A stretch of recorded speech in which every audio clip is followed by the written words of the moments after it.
சந்தியாகப்பரே நித்தமும் எமக்காய் வேண்டிக் கொள்ளும்.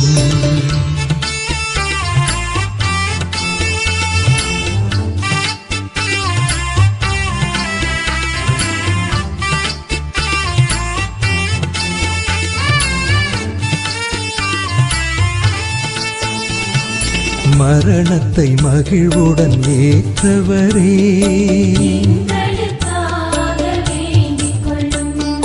தூதர்கள் சூழ்ந்திட நின்றவரே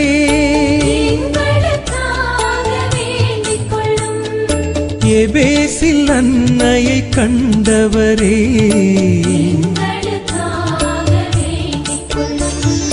சக்திமிகு சந்தியாகப்பரே நித்தமும் எமக்காய் வேண்டிக் கொள்ளும்.